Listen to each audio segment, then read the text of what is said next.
Bom dia, hoje é sexta-feira, 5 de julho de 2024. Estamos aqui para mais um Oriz Podcast Macro. Eu sou Carlos Cabal e aqui, como sempre, Marcos Demarque, o nosso economista-chefe. Tudo bem, Marcão? Eu tô bem, Cauã, e você?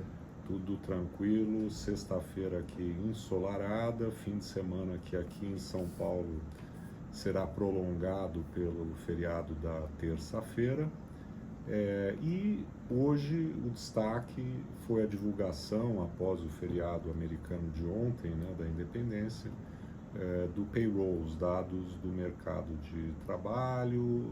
Essa semana também tivemos a divulgação dos dados de atividade manufatureira, serviços nos Estados Unidos. Conta aí, Marcão, pra gente como é que ficou essa leitura. Bom, Caval, acho que, começando pelos dados de hoje, né, o mercado de trabalho americano de junho, foram dados ali um pouco mistos, né, mas no final das contas acho que foram caindo mais para o lado benigno, se a gente considerar todo o conjunto das informações. Foram 206 mil vagas criadas em junho, né, de postos de trabalho, o mercado esperava 190 mil, então um pouco acima do que o mercado esperava, mas teve uma revisão grande nos meses anteriores, de 111 mil para baixo, né, a menos do que se imaginava, né. E aí o que interessa, vamos dizer assim, de maneira geral, é que se a gente olhar a média móvel de 3 meses, né, que pegar a tendência, né, do ritmo de criação de postos de trabalho, saiu de 212 mil, foi para 177 mil, né, então está desacelerando, é o menor ritmo em 3 meses que a gente tem aí desde meados de 2021, então vai se configurando aí um cenário de desaceleração ordenada do mercado de trabalho. Acho que, no final das contas, o recado mais importante, se a gente somar tudo que a gente viu nos dados hoje, é o que tem de relevante, né? Tivemos os dados salariais, cresceram em 0,3% no mês contra mês, em linha com o esperado. A taxa de desemprego ficou em 4,05%, também muito em linha com o que o mercado esperava. Então, foi uma configuração aí mais ou menos em linha com o mercado, mas se você considerar as revisões dos meses anteriores, aponta para uma desaceleração do mercado de trabalho. E indo para os indicadores cíclicos, né, de serviços e manufatura, que a gente também teve ao longo da semana, o quadro foi também um pouco nessa direção, né? O indicador de serviço foi um tanto mais fraco do que se imaginava, né? Ficou abaixo de 50 pontos, que é o que delimita, vamos dizer, a expansão da retração. Mas no final das contas, se a gente soma o que a gente viu nas semanas anteriores também, né, inflação mais calma, tivemos também no meio dessa semana um indicador mais qualitativo do mercado de trabalho americano, só que de maio, mostrando as vagas ofertadas também desacelerando, demissões a pedido também desacelerando. Então tudo que a gente tem observado mais recentemente, né, tem jogado na direção de uma desaceleração mais ordenada do mercado de trabalho. Estava vendo agora há pouco, né, interessante, que em episódios anteriores de desaceleração ou até mesmo de recessão, né, você tem um caminho, né, do mercado de trabalho caindo abruptamente em algum momento. Não é o que a gente está observando. Então, acho que ninguém está com... Ninguém não, mas assim, o que eu vejo, consigo observar dos calls do sell side, ninguém está colocando na conta uma ideia de uma desaceleração abrupta do mercado de trabalho. Então, por hora, eu diria que aquilo que todo banqueiro central tenta fazer, que é fazer com que a economia se mova suavemente ao longo do ciclo, né, convirja para algo mais dentro do crescimento potencial, é algo que o Banco Central americano está conseguindo com uma inflação aos poucos indo na direção da meta. E aí a taxa de juros do título de 10 anos, ela havia inclusive feito um movimento de alta aí na esteira de uma percepção de maior probabilidade de eleição do Trump em novembro, na sequência do debate que ocorreu lá, ela acabou recuando, né? Acabou cedendo por força desses indicadores. Né? A gente teve um início da semana aí, depois após o debate que foi na semana passada entre os presidenciáveis, algumas pesquisas eleitorais dos Estados Unidos dizendo, dando o recado que é possível que caso o Trump ganhe, né, hoje ele é o favorito, ele também faça a maioria no Senado e na Câmara, aí ele conseguiria, vamos dizer assim, uma ampla abertura para aprovar a maior parte dos seus projetos.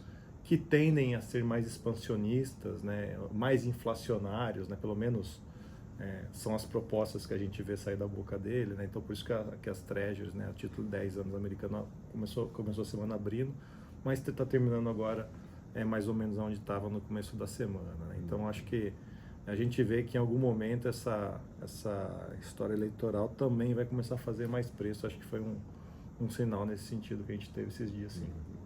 E nas últimas semanas, vínhamos comentando, né, que esse quadro, né, na margem mais benigno do ponto de vista dos dados da economia americana, enfim, corroborados, né, por esses que você acabou de mencionar, Marcos, que os ativos brasileiros vinham performando muito mal, né, por conta dos ruídos relacionados à condução da política monetária, enfim, e também a inquietação com relação aos rumos da política fiscal. E essa semana nós observamos aí uma mudança, né, na retórica do governo, né, muito agressiva, em particular do próprio presidente Lula, contra, né, a atuação do Banco Central. Nós tivemos inclusive a participação do presidente do BC num fórum, né, internacional, mas mesmo assim, né, os ruídos persistiam. E houve, né, de 3 dias para cá, uma percepção de melhora por uma mudança, aparentemente, né, até aqui, de percepção, né, do governo na direção de sinalizar algum tipo de compromisso com o arcabouço fiscal, com a meta de 2024, enfim, algum tipo de restrição de despesas, mas parece que, embora isso tenha desfeito, né, aquele mau humor intenso e a trajetória, né, de alta muito forte do dólar, chegando aí até momentaneamente a alcançar os 5,70, acho que ainda tem muita dúvida, né, Marcão, com relação a qual é efetivamente esse comprometimento do governo. No final das contas, acho que o que a gente observou, acho que antes de ontem, né, de uma reunião ali interna do governo, com a Fazenda, planejamento, um conjunto de boas intenções. Foi dessa maneira que deu para interpretar no primeiro momento, né, de que será feito aquilo que é o necessário para trazer o fiscal para a meta, seja esse ano, ano que vem, né? Digo boas intenções porque, por hora, parece muito ainda soluções pouco estruturantes, né? Pouco estruturais. Por exemplo, depositar muita credibilidade em cima de uma ideia de que um ajuste fiscal vai ser feito em cima de revisões de benefícios que estão sendo fraudados, me parece muito pouco diante do tamanho do desafio estrutural que a gente tem visto nas contas públicas, né? Acho que é muito nesse sentido, né? E aí eu te jogo de novo uma pergunta, Carol, que o que a gente tem observado e, no final das contas, é o que a gente vai querer analisar daqui a alguns dias, algumas semanas, que é na divulgação do relatório bimestral de avaliação de receitas e despesas, né, que é onde o governo vê ali se está na linha, se está nos trilhos, né, o planejamento do orçamento. Temos dois grandes desafios para olhar ali nas contas públicas, né, Caval? Primeiro, o cumprimento da meta fiscal, né, de um déficit zerado para o ano, mas também tem o teto do gasto, né? São duas linhas, né, que precisam entrar nos eixos, não estão, né? Você trazer o fiscal para um déficit zerado, mas ao mesmo tempo fazer com que os gastos cresçam dentro de limite de 2,5%. E parece que nada concreto tem surgido nesse sentido, além dessas boas intenções em cima da Previdência, dos benefícios sociais. É verdade. Acho que, na minha opinião, né, na nossa opinião, compartilhamos com a visão de que o governo fez ali, deu um freio, né, de arrumação do ponto de vista da sua retórica, né, beligerante contra o Banco Central, e também a sinalização de falta de compromisso com contenção de gastos, enfim, mas ainda não existe, né, uma estratégia, né, clara do ponto de vista de como equacionar, né, no curto e médio e longo prazo a trajetória fiscal. E de fato são duas metas separadas, vamos dizer assim, né? Em primeiro lugar, a meta em si, o superávit zero, né, onde você pode buscar, né, alcançá-lo, quer fazendo contenção de despesas, no caso, né, o contingenciamento das despesas, quer buscar novas receitas no ano calendário de 2024. Né? E ao lado dessa meta fiscal existe, né, um limite, né, também uma restrição do ponto de vista da despesa, do crescimento da despesa, que é o crescimento de 2,5 real, né, que está estabelecido como limite no novo arcabouço que o governo aprovou no ano passado. Né? E há problemas nesses dois terrenos. Né? No caso do limite de 2,5, né, há cálculos que sugerem que o governo precisaria fazer o chamado bloqueio, né, de despesas em torno de 20, 30 bilhões, enfim, há alguns que falam um valor um pouco maior, entre 30 e 40, há quem diga inclusive um valor menor na casa de 15 bilhões. E até aqui o que a gente ouviu, né, é que esse bloqueio seria, né, de até 10 bilhões. Né? Aqui é um problema sério, porque não há como, né, não há flexibilidade, né, pela nova regra, de você extrapolar esse limite de 2,5. Então é algo que vai ter que ser feito, né, e a dúvida é qual é, né, o montante que vai ser bloqueado já agora no relatório, no terceiro relatório bimestral de 22 de julho. Né? Com relação à meta em si, é claro que tudo que você fizer na despesa ajuda também no objetivo da meta. Mas em relação à meta, a distância para se chegar ao zero ou ao limite inferior da banda, que é menos 0,25, parece maior. E aí, no relatório, o foco me parece que vai ser, do ponto de vista da receita, né, o que o governo vai rever, em particular naquela receita ligada ao voto de qualidade no CARF. Né? Nos termos ainda do segundo relatório de maio, né, está lá com uma expectativa para o ano de 55,6 bilhões de reais, um ganho de receita, né, de quase 0,5% do PIB. Considerável, né? Mas, né, por iniciativa do Valor Econômico junto à Receita Federal, acabou sendo revelado que até agora, desses 55,6, o que efetivamente ingressou de receita é zero. Né? Então fica difícil imaginar que você vá conseguir esse valor até o final do ano, tendo em vista, né, o primeiro semestre todo, até onde a gente sabe, né, última informação, o valor ser zero. Né?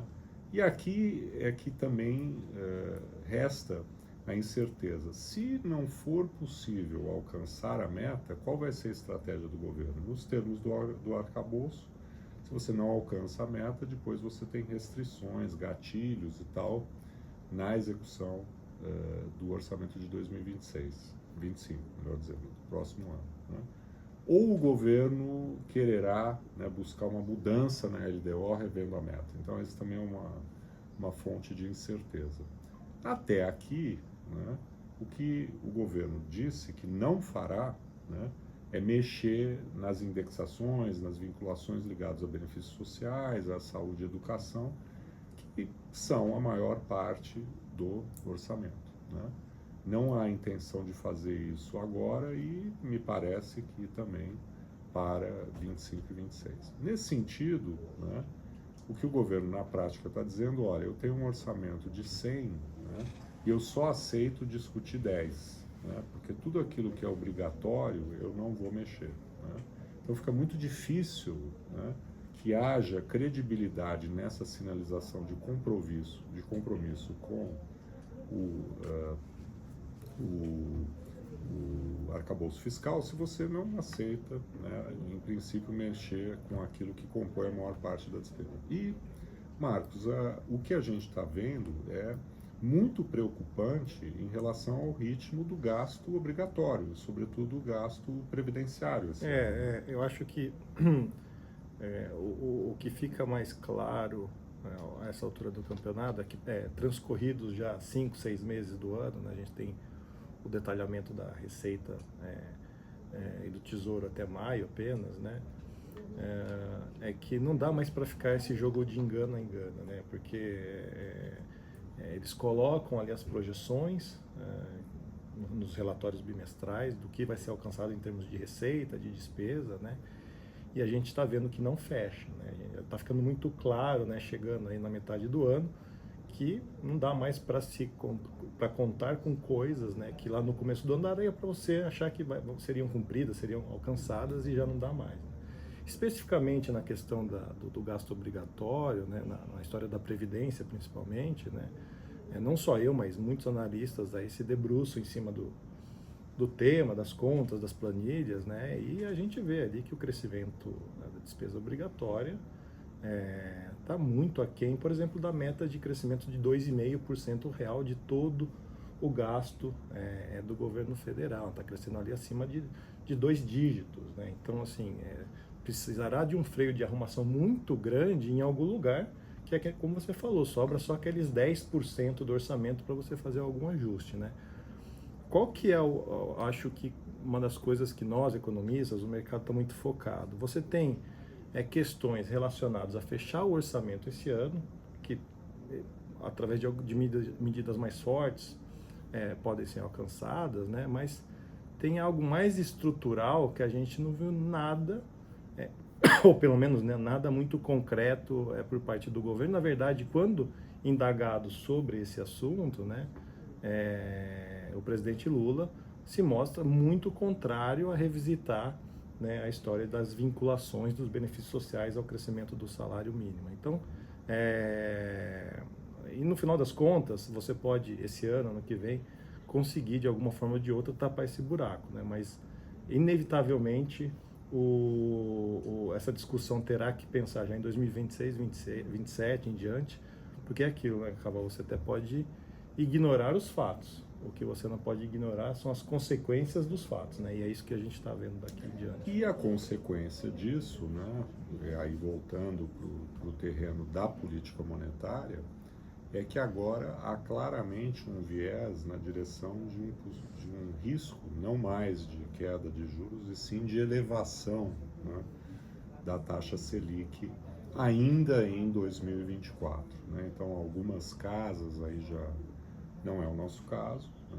Mas já trazem como cenário base uma elevação da Selic, em alguns casos a partir de setembro, enfim, tendo em vista, né, essa piora do cenário econômico, a alta do dólar, a expectativa, né, de continuidade da desancoragem da expectativa para 2025, o Banco Central, o presidente Roberto Campos Neto, sinalizou essa semana ainda, né, a ideia é que o cenário base é de manutenção, mas claramente a gente entrou já num terreno de risco, né, que me parece assimétrico, né, na direção da inflação ser mais alta e não mais baixa. Né? O balanço de riscos do próprio Copom, ele na última decisão ele apareceu equilibrado, né? Mas acho que olhando, né, o que tem acontecido ao longo das últimas semanas, e inclusive levando em conta um segundo trimestre muito aquecido, a incerteza fiscal, enfim, acho que tudo está empurrando esse balanço de riscos para um viés de alta de juros. Né? Acredito que tem uma chance não desprezível de na próxima ou numa das próximas reuniões o Banco Central reconhecer de maneira bastante clara que existe uma assimetria nesse momento. Só para lembrar, né, um pouco dos números, né, no último Copom, o colegiado colocou que no cenário alternativo em que você mantém a Selic em 10,5 ao longo do tempo, para um câmbio de 5,30, a inflação no final de 2025 chega em 3,1%, ali quase na meta, né? Se a gente imaginar que o câmbio fique estacionado aí por volta de 3,50, 3,60, a gente está falando de uma desvalorização adicional. 5, né? 5,30, 5,50, 5,60. Essa desvalorização adicional, além daquilo que a gente viu no cenário alternativo do Banco Central na última reunião, provavelmente, né, resulta numa inflação acima desse 3,1% para o final de 2025. Né? E aí, acho que daí que vem muito a conta da assimetria que esses movimentos do câmbio têm colocado. E aqui eu só queria revisitar um ponto, Carol. Tem até um paper do Banco Central publicado há algum tempo atrás, né, acho que 2018 ou 2019, se não me engano, falando que o pass-through, ou seja, o repasse da alta do câmbio para os preços livres, né, tende a ser maior, com mais força ainda, em um ambiente de desancoragem de expectativas de inflação, que é exatamente o que a gente está vivenciando, né? Além do câmbio estar subindo, ele está subindo em um cenário onde as expectativas já estavam desancoradas há um bom tempo, né? Então, fica essa preocupação que, de fato, um câmbio mais alto ainda piore ainda mais o cenário inflacionário para o ano que vem, o que requeriria, né, não só uma mudança na assimetria vista pelo colegiado, né, mas possivelmente um aumento de juros para conter essa escalada. Bom, então esse é o ponto, né, chave na questão. Tivemos aí uma melhora do ponto de vista dos ativos durante essa semana, os ativos brasileiros, né, na medida em que houve aí, vamos dizer, uma trégua, né, que tomara, né, seja duradoura, da retórica agressiva do governo contra o Banco Central e de descompromisso com a política fiscal. Houve um reconhecimento, né, nos termos até da fala do ministro Fernando Haddad, da responsabilidade fiscal, mas eu particularmente gostaria de ver, em primeiro lugar, né, um compromisso mais robusto do ponto de vista de quais são as medidas, né, que efetivamente vão buscar, né, consolidar esse compromisso, e ainda mais perceber que quando o governo fizer isso, ele não está fazendo algo a contragosto, né? O que tem transparecido é que a responsabilidade fiscal, né, não é um valor, né, em si, e que ela só está sendo levada adiante na retórica e a contragosto por conta de uma imposição do mercado, da Faria Lima, né? Acho que a ideia de que isso está sendo feito contra a vontade do governo, né, nunca vai ajudar nesse sentido, né? E as dificuldades, né, de implementar algo no que você, vamos dizer assim, o ajuste fiscal é sempre difícil, é sempre doloroso. Agora, quando você acredita que no final tem um benefício, você vai fazer aquilo com determinação. Se você não acredita em algo, obviamente você não vai fazer bem feito, né? Então, nesse sentido, acho que falta ainda uma mudança da postura, né, do governo com relação às contas públicas e, inclusive, né, o próprio compromisso com o arcabouço que ele mesmo criou. Bom, acho que ficamos por aqui nesse bate-papo aí da sexta-feira. E agradecemos novamente aí a todos aí que nos dão a honra da participação, todas e todas, e um bom dia, um bom fim de semana, e quem está em São Paulo, um bom feriado também. Bom final de dia.